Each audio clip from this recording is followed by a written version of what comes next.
नमस्कार, मी राहुल कुलकर्णी.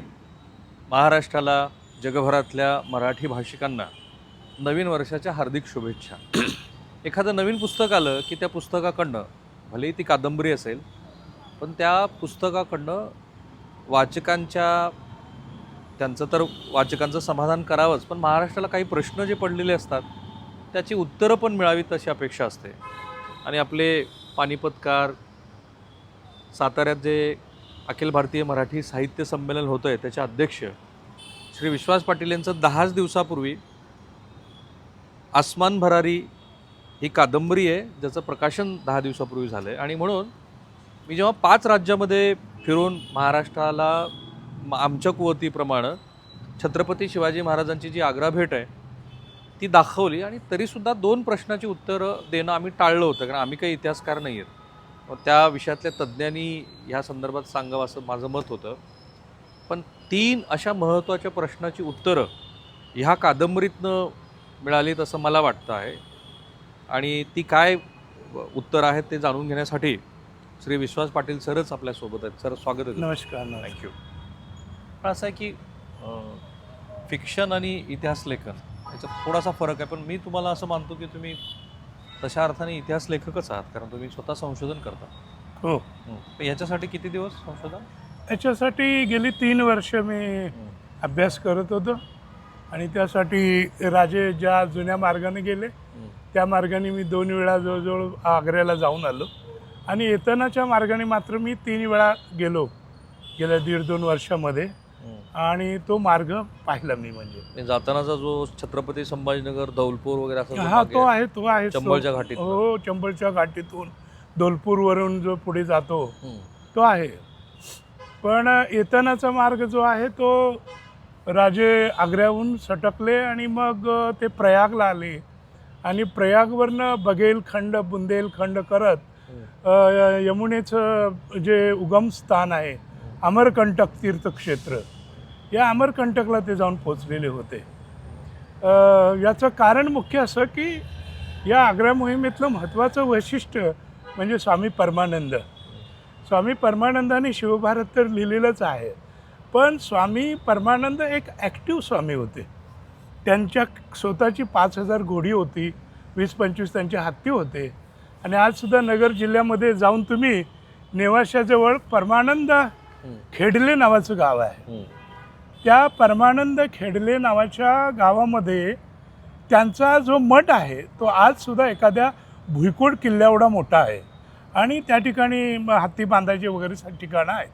तर ह्या आग्रा मोहिमेत महत्त्वाचं वैशिष्ट्य म्हणजे त्यांचं जे नेटवर्किंग होतं आजच्या भाषेत स्वामी परमानंदांचं, मग ते नाथपंथी असतील किंवा बाकी गोसावी असतील, वेगवेगळ्या प्रकारच्या सर्व साधूंची मदत त्यांनी आग्र्याहून सटकताना विशेषतः शिवाजी महाराजांसाठी घेतलेली होती. आणि महाराजांच्या त्या भेटीच्या दृष्टीनं त्यांनी खूप होमवर्क केलं होतं, काम केलं होतं. आणि नंतर औरंगजेबाने त्यांना 2 वेळा कैद केली, अनेक दिवस मारझोड केली. हा सगळा इतिहासाचा भाग आहे. तर त्या भूमिकेतून महाराज ते प्रयागपासून आता आजसुद्धा रस्ते अस्तित्वात आहेत जे बौद्धकालीन मार्ग मानले जातात. महाराज मथुरेला गेले की नाही गेले? मथुरेला नाही गेले. माझ्या मतानुसार मथुरेला गेले नाहीत, जाण्याची आवश्यकता नव्हती, कारण प्रयागजवळच ही सगळी मंडळी भेटली. म्हणजे जे 2-3 तुमच्या संशोधनातनं आणि ज्या कादंबरीतनं आलेली पहिली मांडणी की महाराज मथुरेला गेलेच नाहीत. 2 गोष्टी ना शंभूराजे गेले ना शंभूराजे गेले, कारण उलट्या बाजूने जाऊन परक्याच्या अधिक अंतर्गत भागामध्ये जाऊन फसण्याचं काहीच कारण नव्हतं, म्हणून ते इकडं आले. आणि त्याच्यामध्ये त्रिमल बंधूबरोबर जो एक प्रयाग काशीचा ब्राह्मण होता त्याचंही नाव इतिहासात आहे. महाराजांनी त्यांना बरोबर आणण्याचा प्रयत्न केलेला आहे, पण तिथल्या कथा, लोककथा याच्यातून आणि माझ्या संशोधनातून माझ्या असं लक्षात आलं की शंभूराजे कमालीचे आजारी पडले, आणि त्या आजारी अवस्थेत त्यांना नेणं शक्य नव्हतं, म्हणून त्रिमल बंधूंच्या ताब्यात दिलं आणि ते त्यांना घेऊन मथुरेला गेले आणि महाराज इकडे आले. महाराज गेले नाहीत, महाराज गेले नाहीत. शंभूराजे सुद्धा काही दिवसानंतर गेले. काही दिवसानंतर गेले. जी इतिहासकालीन मान्यता आहे त्याला तुमचं असं मत आहे की हा पहिलाच छेद आहे? हो, पहिला छेद आहे. पण मग पहिला प्रश्न असा विचारतील की ह्याला पुरावा काय? पुरावे आता त्याच्यामध्ये मी दिलेले आहेत ना, शेवटी जी फुटनोट दिलेली आहे त्याच्यामध्ये नावं वगैरे दिलेली आहेत आणि इतिहासानं सुद्धा हा प्रश्न विचारलेला आहे किंवा उत्तर दिलेलं आहे की औरंगजेबाने त्या 12 मे ते 17 ऑगस्टच्या दरम्यान शिवाजी महाराजांना ठार मारायचे 5 वेळा आदेश दिले होते. हां, ते या ना त्या कारणानं ते झालं नाही. पण त्याच दरम्यान औरंगजेबाने असा विचार मांडलेला होता की जर तुम्हाला जायचंच असेल तर उद्या कशाला जाता, आज संध्याकाळी निघा तुम्ही महाराष्ट्रामध्ये, फक्त संभाला तेवढं माझ्याकडे ठेवा, ओलीस ठेवा. ते शक्य नव्हतं. तर ते आजारी पडले म्हणून त्यांना तिकडे मथुरेकडे पाठवलं आणि महाराजांना मग ते आजारी माणसाचं ओझं नको आणि महाराजांना लवकर येणं गरजेचं होतं म्हणून ते निघून आले. तर महाराज पेठाऱ्यातनं पसार झाले की नाही झाले? तेव्हा माझ्या मतानुसार नाही, बिलकुल नाही. पेठाऱ्यातून नाही आहे. काय रामसिंहांनी मदत केली? रामसिंगांनी पूर्ण मदत केली आणि एवढंच नव्हे, त्या काळातला जो आयविटनेस आहे ज्याचं नाव मानुची, जो मोगलांच्या तोपदलाचा प्रमुख होता, जो इटालियन प्रवासी होता, इटालियन, आणि त्यानं त्याच्या इंग्रजी ग्रंथामध्ये स्पष्ट लिहिलेलं आहे की the horses were arranged by Ramsingh in and around of Agra. म्हणजे रामसिंगानं घोडी वगैरे तयार ठेवलेली होती, त्याचाच वापर यांनी केला. दुसरी तुम्ही शक्यता जी इतिहासात मान्य असलेली आणि सगळ्यांनी जवळपास गृहीत धरलेली की महाराज पेठाऱ्यात आले, पेठाऱ्यातनं बाहेर गेले, साधू संतांसाठी जे काही पेठारे पाठवायचे होते वगैरे, ती सगळी खोटी गोष्ट आहे. नाही, पेठारे वापरले होते ही गोष्ट खरी. पण पेठाऱ्यांचा वापर महाराज हे मला वाटते की मानसशास्त्राच्या दृष्टीनं एवढे हुशार होते, एवढे तरबेज होते. दुसरं एक मला तिथं कथा अशी ऐकायला मिळाली आग्रा परिसरामध्ये अनेक दिवस राहिल्यावर की चिडियाखाना नावाचा त्यांचा एक मोठा तिथे प्राणी संग्रहालय होतं आणि जहांगीरच्या काळातच 2-4 हजार हरणं त्या परिसरामध्ये होती त्यांच्या चिडियाखान्यामध्ये. औरंगजेबाला शंका आली. औरंगजेबानं त्या मोठ्या पेटाऱ्यामध्ये मोठं हरण ठेवलं, छोट्या पेटाऱ्यामध्ये छोटं ठेवलं. अच्छा. आणि जेवढा प्रवास त्या पेटाऱ्यातून केलेला होता असं सांगण्यात आलं की या ठिकाणी पेटारा टाकला, तिथपर्यंत ती हरणं नेली. ते मोठं हरण मृत्युमुखी पडलं, छोटं बेहोश झालं. आणि औरंगजेबानं विचारलेला प्रश्न असा आहे की शिवाजी एक कर्तव्यदक्ष राजा होता, त्यामुळं आपल्या मुलाचा प्राण पेटाऱ्यात ठेवून धोका पत्करायचं कारण काय? कारण मी संभाला कधी अटकच केली नव्हती. 17 तारखेला सुद्धा सकाळी तो माझ्या दरबारामध्ये होता आणि त्याला पळवून न्यायचं असतं तर शिवाजींनी सांगितलं असतं राजांनी की नदीच्या पार पल्याट जाऊन लप म्हणून. त्यामुळं शंभूसाठी पेटारा वापरायची गरजच नाही. महाराज तिथून निसटल्यानंतर तुम्ही असं म्हणता की औरंगजेबाने चाचणी घेतली, एक छोटं हरिण आणि एक मोठं हरिण पेठाऱ्यात ठेवलं. ही लोककथा आहे का त्याला पुरावे? नाही, याला डायरेक्ट पुरावा नाही, पण तिथली लोककथा आहे. पण पेटारे वापरले होते ही गोष्ट खरी. आणि त्याला माझं कन्क्लुजन असं आहे की औरंगजेब म्हणतो की महाराष्ट्राचा माझ्या एवढा अभ्यास दुसरा कुणाचा नाही. कारण डेक्कनचा तो सुभेदार नाही, डेक्कनचा सुभेदार होता. त्यापेक्षा त्याच्या वडिलाला ज्या वेळेला हद्दपार केलं होतं त्यावेळेला 4 ते 5 वर्ष लहान असताना तो जुन्नर गावी राहिलेला होता. आणि त्यामुळं तो म्हणतो की महाराष्ट्रातली माणसं नव्हे, भूतखेतं सुद्धा मला परिचयाची आहे. आणि शिवाजींनी तुम्हाला सगळ्यांना मूर्ख बनवलं, पेटारे दाखवले आणि तुम्ही पेटारे पेटारे पेटारे म्हणून पेटाऱ्याकडेच पाहत राहिला आणि तो दुसऱ्या मार्गाने निघून गेला. ही शिवाजी राजांनी एक प्रकारे तुमच्यावर बाणामती केली. आणि तो असा रेफरन्स वापरतो की 4-5 वर्षापूर्वी आमचे मामाजी होते, त्यांच्या उंगल्या काटल्या शिवाजीराजांनी आणि त्यावेळेला कात्रच्या शाहिस्तेखानाच्या आणि कात्रच्या घाटामध्ये बैलांच्या शिंगाला पोत बांधले आणि बैलं पळवली. आमचं मूर्ख सैन्य 5-10 हजाराचं त्याच्या पाठोपाठ पळालं, कारण त्यांना वाटलं मुघल पळत आहेत. तर याचा अर्थ असा आहे की या हुशार शिवाजीराजानं मामासाठी बैल वापरले आणि भाच्यासाठी पेटारे वापरले. आम्ही 5 राज्यामध्ये जेव्हा आग्रा भेटीचं संशोधन करून महाराष्ट्रासमोर एक तर पुरंदरचा दस्त महाराष्ट्राला पहिल्यांदा आम्ही दाखवला, तो 2 फूट बाय 30 फूट लांबीचा जो आहे तो. मी सरांना प्रतिवाद यासाठी करणार नाही आहे, एकतर त्यांनी कादंबरीच्या माध्यमातून 3 वर्ष संशोधन करून ते महाराष्ट्रासमोर मांडलं आहे. जे या विषयातले तज्ज्ञ आहेत त्यांनी याच्यावरती त्यांची मतं सांगावी. पण मिर्झा राजे जयसिंह हा जो 7,000 मनसबदारी आहे त्याचा मुलगा आहे रामसिंह. त्याची भूमिका इथे मला जास्त स्पष्ट करायची आणि मग सर त्याच्याबद्दल सांगतील. तर ह्या रामसिंहानं छत्रपती शिवाजी महाराज आग्र्यामध्ये आल्यानंतर त्यांच्या संरक्षणाची पूर्ण जबाबदारी घेतली आणि स्वतःच्या प्राणाचं बलिदान देऊन ती पार पाडली. सो आता तुम्ही जेव्हा असं म्हणताय की ते पेटाऱ्यातनं गेले नाहीत, ह्याचा अर्थ रामसिंहाने मदत केली. रामसिंहांनी मदत केली याचं मी म्हणत नाही, औरंगजेबाचं सुद्धा म्हणणं आहे. त्यांनी अनेक ठिकाणी लिहून ठेवलेलं आहे की या रामसिंगमुळेच मी फसलो.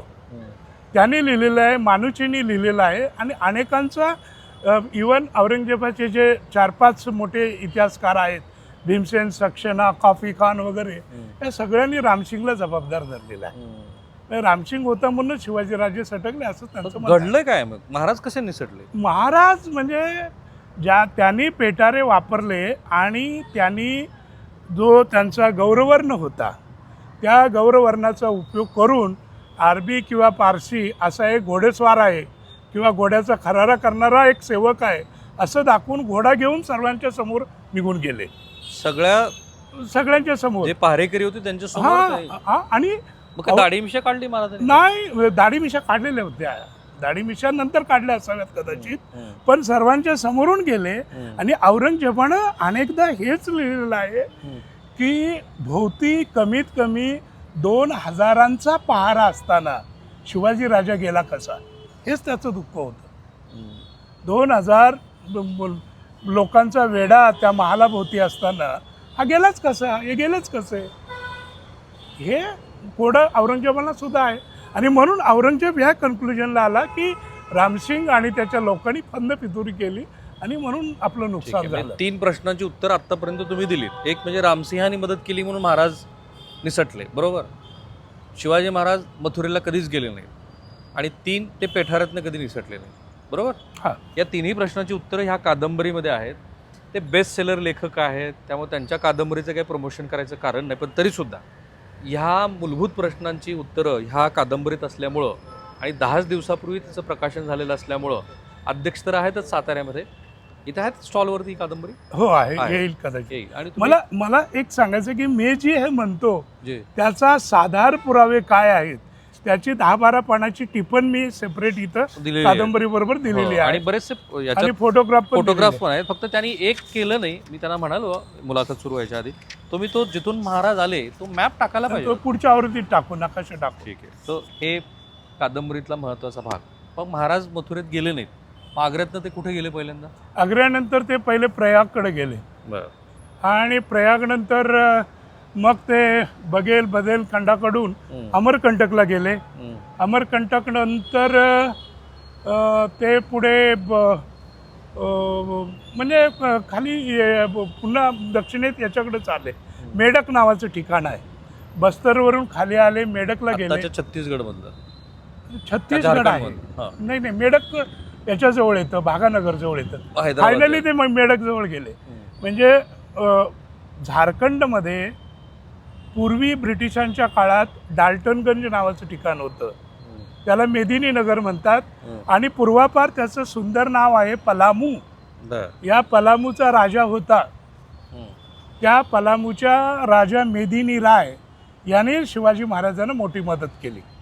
तो आदिवासींचा राजा होता आणि आदिवासींच्या त्या राजानं आणि त्यांच्या सगळ्या आदिवासी जनतेनं सुद्धा शिवाजी राजांना तिथून सटकून जाण्यासाठी मदत केली. का महाराजांना मदत करावी? मुघल इतके मोठे आहेत, औरंगजेब इतका प्रबळ आहे.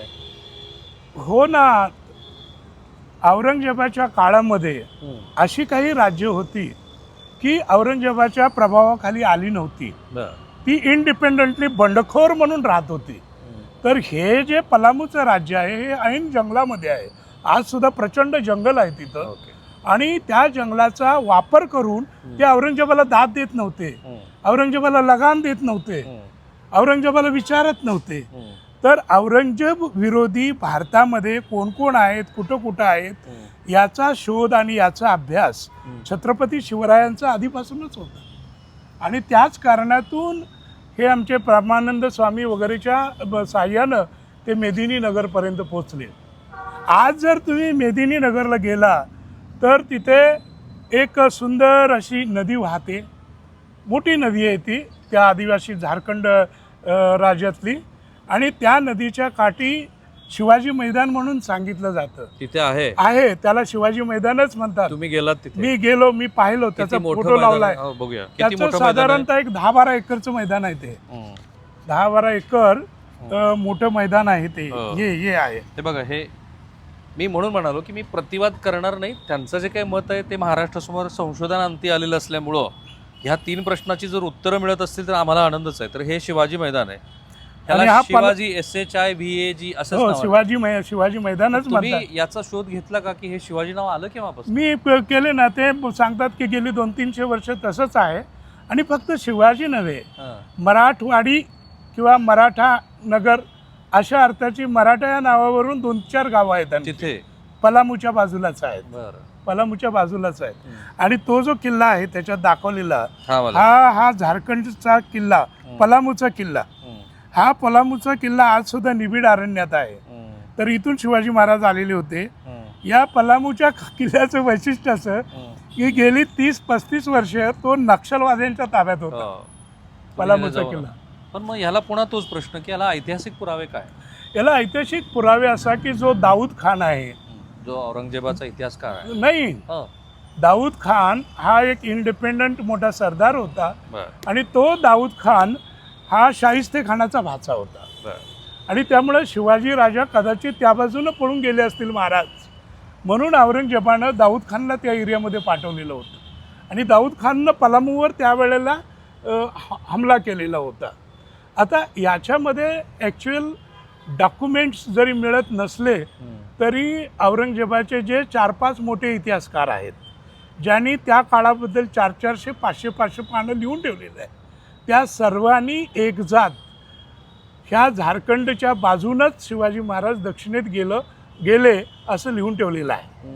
त्यानंतर 91 कलमी जी आमची बकर आहे त्यांनी सुद्धा हेच सांगितलेलं आहे. आणि मला वाटतं त्याच्यामध्ये शंका घ्यायचं काही कारण नाही.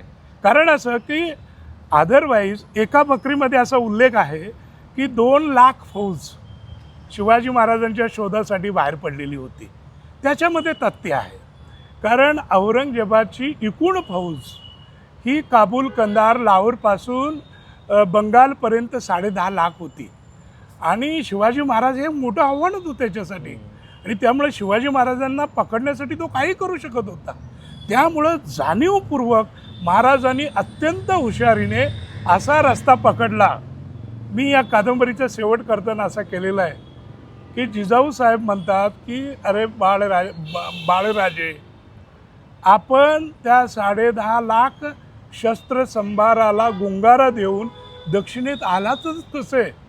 त्यावेळेला महाराज म्हणतात की आऊसाहेब, मी दक्षिणेसाठी वापरलेला जो रस्ता होता, जो औरंगजेबाच्या आबूच्याही स्वप्नात येणार नाही, तो रस्ता मी पकडला म्हणून मी इथपर्यंत येऊ शकलो. ठीक आहे.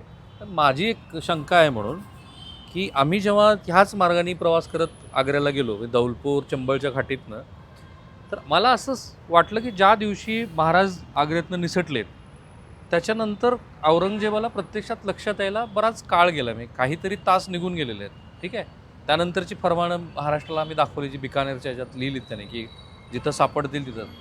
एक शक्यता किती आहे की ज्या रस्त्याने ते गेले धौलपूर वगैरे, त्याच रस्त्याने ते परत आले. कारण एक फरमान त्यांनी धौलपूरच्या एका भागातल्या तिथे असलेल्या सरदाराला, जो कोणी औरंगजेबासाठी काम करत होता, त्याला दाखवलं. आणि आधी काही फरमानं महाराजांनी घेतली होती वेगवेगळ्या कारणासाठी. तर ही शक्यता नाही, ती शक्यता अजिबात नाही आहे.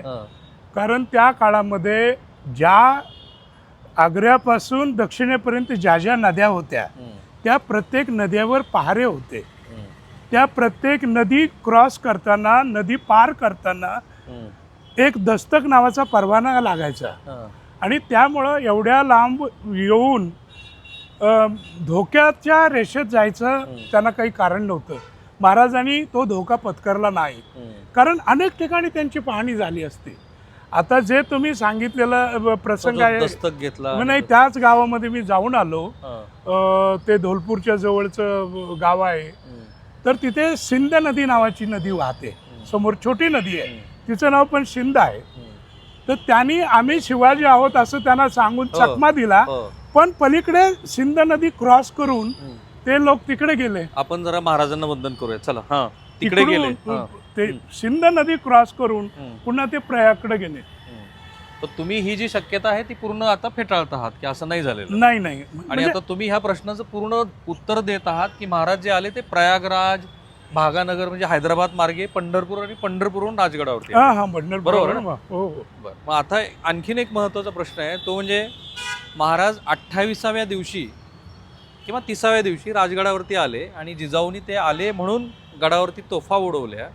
28व्या दिवशी महाराज इथे आले हे तरी सत्य आहे का? नाही, अजिबात सत्य नाही. येऊ शकत नाही 28व्या दिवशी. हां. 20 नोव्हेंबरची जी तारीख इतिहासकारांनी दिलेली आहे तीच मला बरोबर वाटते. म्हणजे 18 ऑगस्ट ते 20 नोव्हेंबर या काळातला हा दीर्घ प्रवास आहे. आणि तोफा उडवल्याचा मला काही फारसा उल्लेख आढळलेला नाही. पण इतिहास संग्रह आणि इतर ठिकाणी राजगडावर ज्या जुन्या फॅमिली राहायची, कुटुंब राहायची, त्यांच्याकडून ऐकलेल्या ज्या कहाण्या आहेत त्या कहाण्यानुसार निराजी रावजी हे दिसायला फार सुंदर होते शिवाजी राजांसारखे, आणि निराजीला अनेक भाषा यायच्या, हे इतिहासात पुरावे आहेत.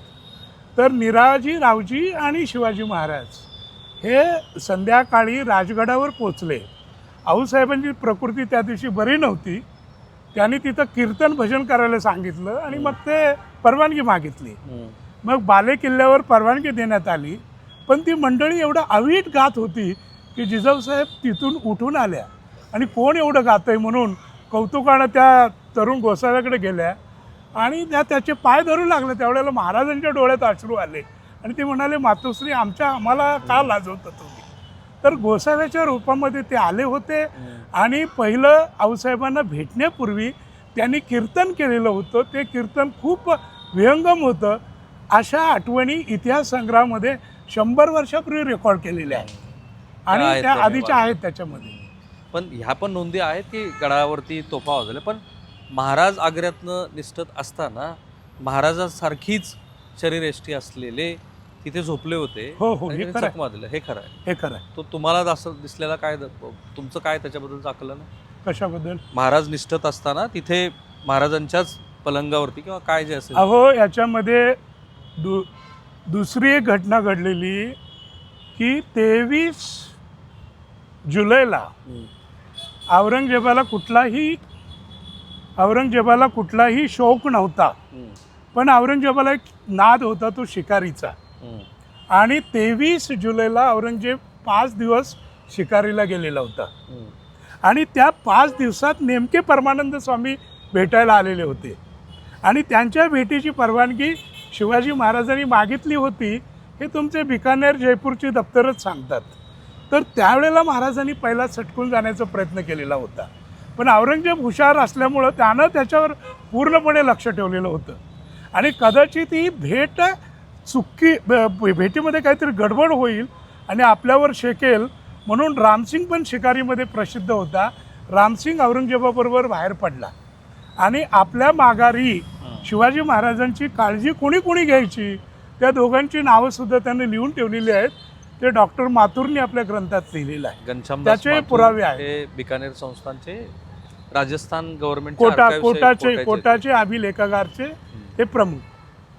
तर महाराज परमानंदांनी पण याच्यात खूप महत्वाची भूमिका बजावली. हो. तर तुमच्या मते महाराजांची आग्र्यातनं जी सुटका झाली त्याचं मुख्य कारण परमानंद पण आहे. परमानंद पण आहे. त्यांची काय भूमिका राहिली या सगळ्यात? परमानंद म्हणजे ते असे स्वामी होते की त्यांचं लेखणीबरोबर शस्त्रामध्ये सुद्धा ते तरबेज होते.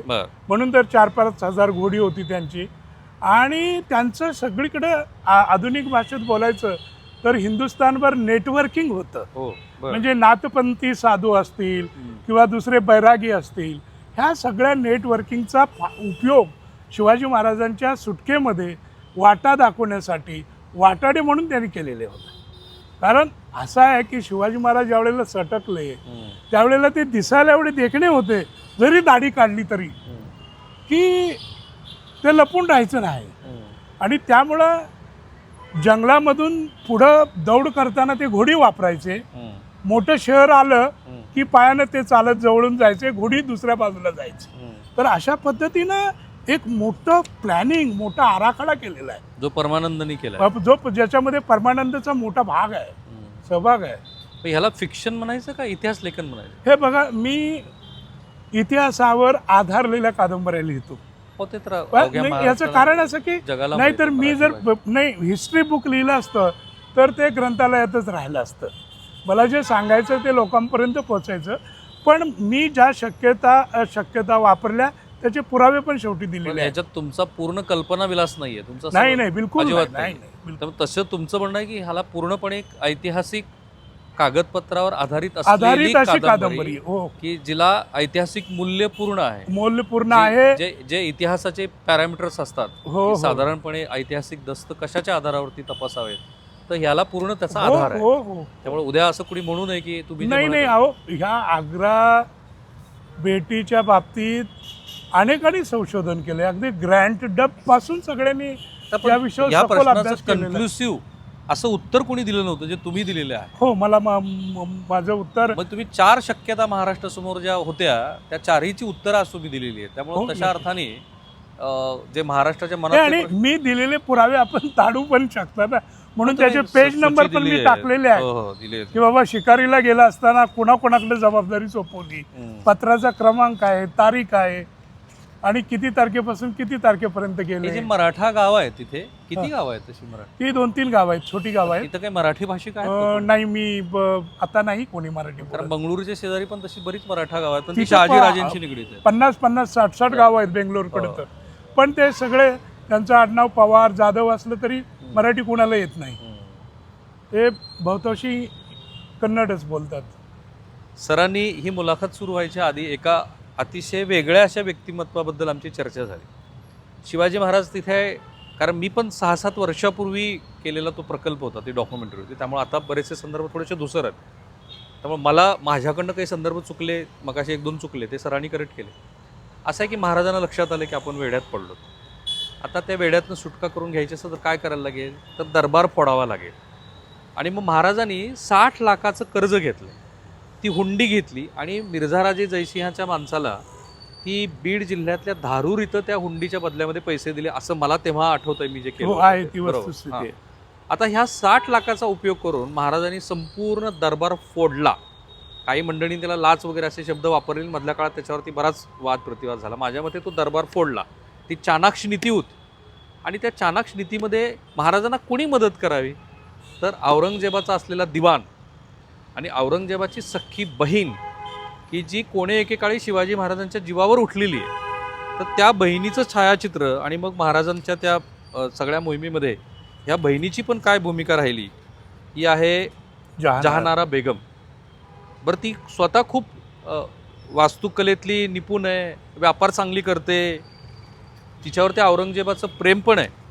पण आता तोच जहानारा बेगमचा प्रसंग, तिची ह्या सगळ्याच्यात भूमिका काय राहिली? कारण तिचा सॉफ्ट कॉर्नर, सुरुवातीला ती नाराज आहे, तिने विडा दिलेला आहे महाराजांना मारण्यासाठी. डॉक्टर माथुर यांनी जी आग्र्याची कहाणी हिंदीमध्ये 200-300 पानामध्ये सांगितलेली आहे आणि कोटा अभिलेखागाराचे डॉक्टर माथुर हे 30-35 वर्ष अधिकारी होते.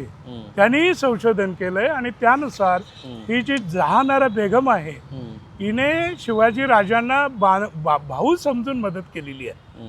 आणि त्या बदल एकदम नाही घडलेला, ती आधी जीवावर उठलेली. ती आधी सुरुवातीला पहिल्या 2ऱ्या का 3ऱ्या दिवशीच शिवाजी राजांना ताबडतोब खत्म करा, त्यांचा खात्मा करा म्हणून ती भेटलेली आहे. कारण तिच्याबरोबर शाहिस्तेखानाची बायको पण तिथे दरबारात उपस्थित होती. महाराजांनी पुण्यात तोडली आणि त्यात लाल महालात त्यांचं दुःख असं की शाहिस्तेखानाचा शहजादा मारला गेला होता, म्हणून त्यांना खूप दुःख होतं. शहजादा मारला गेला होता. तर ही जहानारा बेगम नंतर तिच्या असं लक्षात आलं की शिवाजी राजांची एकूण भूमिका ही वेगळी आहे आणि त्याच्या बाबतीत बऱ्याच गोष्टी सांगण्यात येतात. महाराजांच्या दरबारात एक 5 मिनिट बसू आपण. बसा तुम्ही. आणि त्याच्यात मुख्य घटना अशी आहे की ती नुकतीच तुरुंगातून बाहेर पडलेली होती. कारण तिला औरंगजेबाने जहानाराला 4-5 महिन्यापूर्वीच तुरुंगातून सोडलेलं होतं. कारण ती शहाजहानवर प्रेम करायची आणि ती मोठा जो दारा आहे, दारा या शिकोह. दारा शिकोची ती सपोर्टर होती. पण एकदा दारा शिकोह मरण पावला, बापही मरण पावला आणि मग तिला त्यांनी बादशाही बेगम नेमली. तर ह्या बादशाही बेगम प्रश्न असा आहे, एक कल्पना करा, महाराजांना 60 लाख रुपये द्यायचे आहेत, तेही आग्र्यातल्या व्यापाऱ्यांकडून. मग काय आग्र्यातल्या व्यापाऱ्यांना माहिती नव्हतं का की या भूमीमध्ये सर्वात औरंगजेबाचा मोठा शत्रू कोण आहे, तर शिवाजी महाराज आहे. आणि हे जर त्या औरंगजेबाला कळालं तर ते आपल्या पेढ्या वगैरे जाळून टाकतील, याची भीती होतीच त्यांना. म्हणून या रामसिंगनं तिचा मदत घेतली, जहानाराची. आणि जहानारा कुठंतरी त्याला सामील झाली आणि जहानारानं त्यांना बळ दिलं, म्हणून ती 60 लाख रुपये ते महाराजांना तिथे मिळू शकले. अन्यथा उघडपणे जो शत्रू आहे आणि ज्याला तुरुंगात टाकलेला आहे, त्याच्यासाठी कोण व्यापारी कशाला उभा राहील? इनफॅक्ट जहानारावरती जबाबदारी दिली औरंगजेबानं की शिवाजी महाराजांना विष देऊन मारायचंय. असाही एक प्रवाद आहे, पण त्याला पुरावा नाही. ठीक आहे, सुरुवातीच्या टप्प्यात. हां, सुरुवातीच्या टप्प्यामध्ये तसं होतं. पण कारण ती जेव्हा महाराजांच्या बरोबर चर्चेला गेली, मला आता जेवढं आठवतं तेवढं, तेव्हा तिचं मत परिवर्तन झालं. म्हणजे हा एक असा व्यक्तिमत्व, असा एक राजा आहे की ज्याला सगळ्याच क्षेत्रातली गती आहे आणि समोरच्याबद्दल आदर आहे, अशी एक साधारण तिची भावना झाली. तो प्रसंग आहे, तो डॉक्टर माथुर सांगतात, आणखी 1-2 लेखक सांगतात. पण हेही खरं आहे की छत्रपती शिवाजी महाराजांचं व्यक्तिमत्व एवढं प्रभावी होतं की समोरचा माणूस मेल्ट होऊन जायचा, म्हणजे वितळून जायचा. असा त्यांची दृष्टी किंवा त्यांची नजर हे सगळं होतं. आणि त्यामुळं मी त्याच्यामध्ये या कन्क्लुजनला आलो आहे की जहानाराला कुठंतरी शिवाजी महाराजांना पाहिल्यावर आपल्या दारा शिकोहची आठवण येते. कारण दारा शिकोह हा सर्वधर्म समभावी होता. तसेच शिवाजी महाराजसुद्धा सर्वधर्म समभावी होते. तिने काही व्यापाऱ्यांकडून माहिती काढली की जरी शिवाजी महाराजांनी दक्षिणेमध्ये अफजल खानाला ठार मारला असला, तुमचं म्हणणं शिवाजी महाराज हे हिंदू धर्माबद्दलचे आत्ताची जी त्यांची प्रतिमा आहे तसे नव्हते, ते सर्वधर्म समावेशक होते. सर्वधर्म समावेशक होते, हिंदुत्ववादी वगैरे असं नाही आहे त्यांचं. नाही, त्याच्यामध्ये मुख्य असं आहे, पहा की एक पालखी आपण म्हणतो, एक पालखी त्या काळामध्ये पळवत न्यायची राजाची, शिवाजी राजांसारखी किंवा सरदाराची, तर कमीत कमी 27 लोक लागायचे एका पालखीला पळत न्यायची. तर पुढच्या बाजूला 4, मागच्या बाजूला 4, पालखी धरायला 1, 9 राहिले. एक ते गट थाकला की मागचा गट पुन्हा पळत यायचा, पुन्हा मागचा गट पळत यायचा. हे 27 पालखी वाहणारे बोई कोण होते? आपण सरदार घोड्यावरनं गेला किंवा रणातले शिपाई घोड्यावरनं गेले असं म्हणतो. समजा त्यांनी त्या दिवशी 25-30 तासाची रपेट मारली, तर त्यानंतर तोच मनुष्य घोड्याचा खरारा करू शकतो का? चंदीचारा घोड्याला देऊ शकतो का? धुवू शकतो का? तर प्रत्येक घोड्याबरोबर एक हाशम असायचा, जो की मुस्लिम आहे, आणि ते बहुतांशी मुस्लिम किंवा दलित पददलित समाजातले असायचे.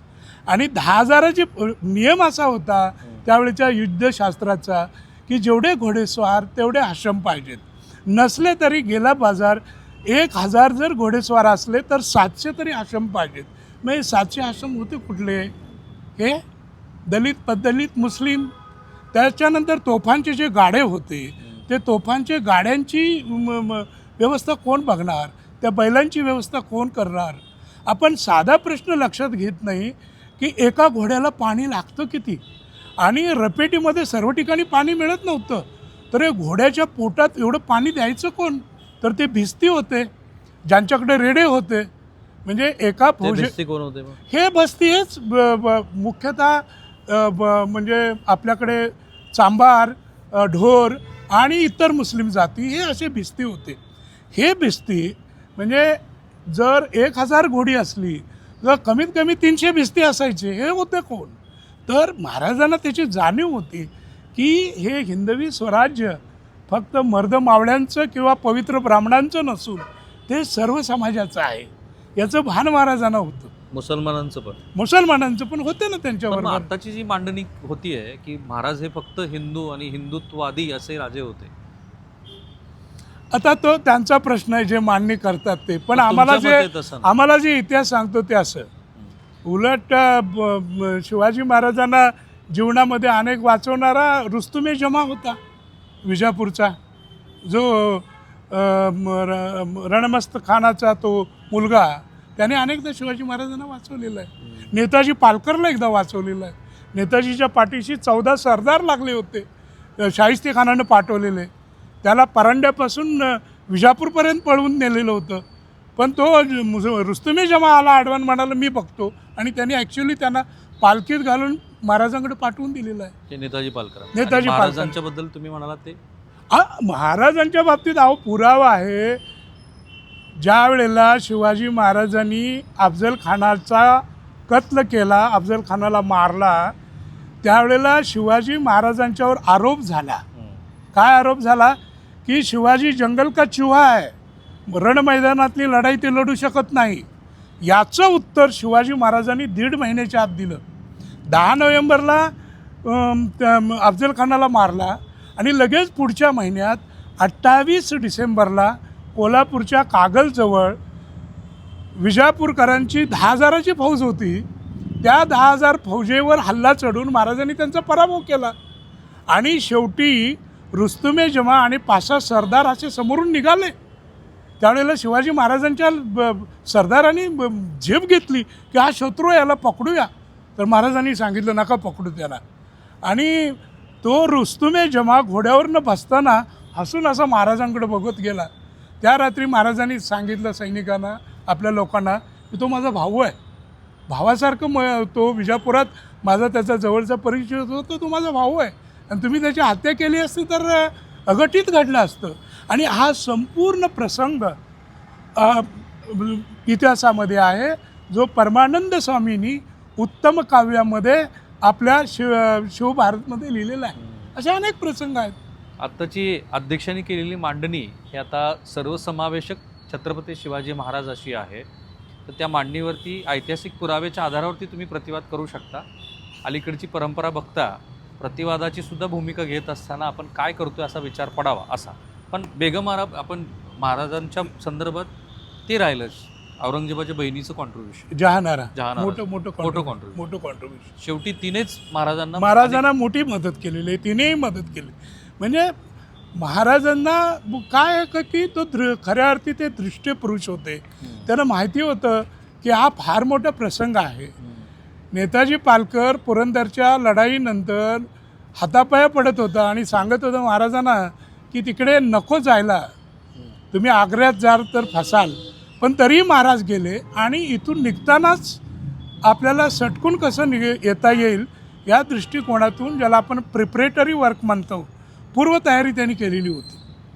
आणि एक प्रकारचं आव्हान म्हणून, मी जाणार आहे, मी फसणार आहे, तरीसुद्धा मला शिताफीनं तिथून बाहेर पडायचं आहे, याची पूर्वतयारी करूनच महाराज तिकडे गेले. पण आणखीन एका प्रसंगाचा विश्वास पाटलांनी उत्तर दिले महाराष्ट्राला. मी जेव्हा दिवाने आम आणि दिवाने खासमधलं दिवाणी प्रसंग असा घडला आहे, एकतर औरंगजेब बादशाचा 50वा वाढदिवस आहे, महाराज भेटीला गेलेत, ट्रॅफिक जाम झाले आजच्या भाषेत, आणि त्यामुळं दिवाने आममध्ये महाराज पोचूच नाही शकले. दिवाने खासमध्ये औरंगजेबानं त्याच्या सगळ्या सरदारांना बोलवून घेतलं आहे, आणि तिथे मसलती सुरू आहे.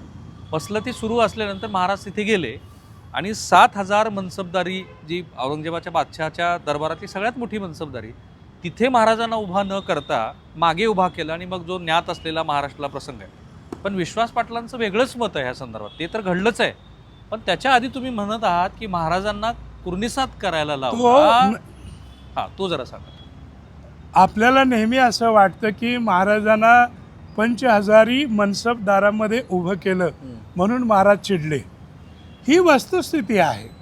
पण ज्याला आपण ट्रिगर पॉईंट म्हणतो, तो ट्रिगर पॉईंट 5,000 मनसबदारामध्ये उभं केलं म्हणून चिडले असं नाही आहे. ज्या वेळेला महाराज औरंगजेबाजवळ गेले त्यावेळेला रामसिंग ओरडला, कुर्निश कुर्निश. मग कुर्निश म्हणजे काय? तर जसं आपण खंडोबाला दंडक स्नान घालतो, तसं 180 अंशाच्या कोणामध्ये असं फ्लॅट पडायचं खाली, 180 अंशाच्या कोणामध्ये, आणि जिभेनं जमीन चाटायची, जिभेनं जमीन चाटायची आणि बादशाला मुजरा करायचा. तर कुर्निश कुर्निश म्हणून हा ओरडला तरी महाराजांनी पर्वा केली नाही. ते म्हणाले त्यापेक्षा मरण बरं कुर्निश करण्यापेक्षा. आणि औरंगजेब उच्चासनावरनं पाहत होता की हा कुर्निश पण करायला तयार नाही. ऑन द कॉन्ट्ररी मिर्झा राजा जयसिंगसह सगळेजण औरंगजेबापुढं दिवसातून 5 वेळा गेले तरी 5 वेळा कुर्निश करायचे. आणि हे बघितल्यावर राजे चिडले आणि मग त्यांनी औरंगजेबही चिडला आणि औरंगजेबानं आपली भूमिका बदलली. अदरवाईज असेही इतिहासात पुरावे आहेत की पहिल्या दरबारामध्ये शिवाजी महाराजांना पाचूची मोठी माळ द्यायची होती, हत्ती भेट द्यायचा होता, ही सगळी तयारी औरंगजेबानं केलेली होती. पण हा कुर्निशी करत नाही आणि एवढा अहम आहे शिवाजी राजामध्ये, स्वाभिमान आहे, हे बघितल्यावर औरंगजेब चिडला आणि त्यानं आपली भूमिका बदलली आणि पुढचा जो सगळा समारंभाचा कार्यक्रम होता तो सगळा कॅन्सल करून टाकला. अतिशय मूलभूत असं संशोधन ह्या पुस्तकात म्हणजे या कादंबरीच्या निमित्ताने अखिल भारतीय मराठी साहित्य संमेलनाचे अध्यक्ष श्री विश्वास पाटील यांनी मांडला आहे महाराष्ट्रासमोर.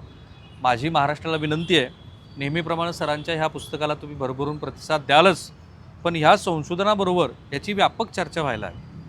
आणि मी माझ्या आधीच्या डॉक्युमेंटरीचा आग्रा भेटीचा शेवट जो केला होता तो असा होता, मिर्झा राजे जयसिंग हा पराक्रमी आहे. त्याला माहिती आहे की शिवाजी महाराजांच्या बरोबर म्हणजे औरंगजेबाला माहिती आहे की शिवाजी महाराजांना की जो इतके चतुर आहेत आणि ज्यांना पकडणं त्या काळामध्ये औरंगजेबाला अशक्य झालेलं आहे, तर मिर्झा राजेंना पाठवूनच आपण शिवाजी महाराजांना अडचणीत आणू शकतो. मिर्झा राजेंचा पराक्रम झाला आणि तो काय पुरंदरचा तह वगैरे.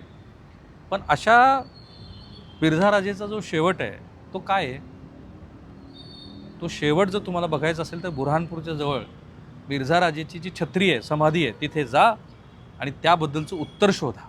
तो मी उत्तराचा भाग आधीच्या माझ्या डॉक्युमेंटरीमध्ये दिलेला आहे, ते मी विस्तृतपणे सांगत नाही.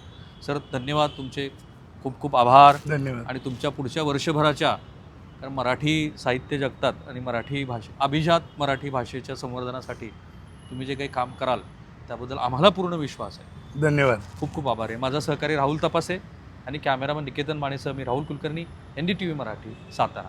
कट करू नका. महाराजांना आपण तुम्ही आलाच आहात, सरांच्याच हस्ते करूया. चला द्या ना, सरांना द्यायचं नाही, आपण महाराजांच्याकडे जाऊ. चला महाराजांना देऊ. चला चला सर.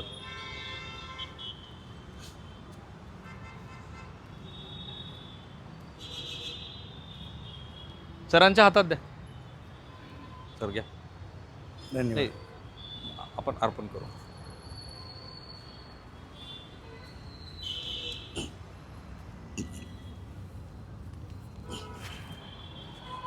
थांबूया आपण इथे.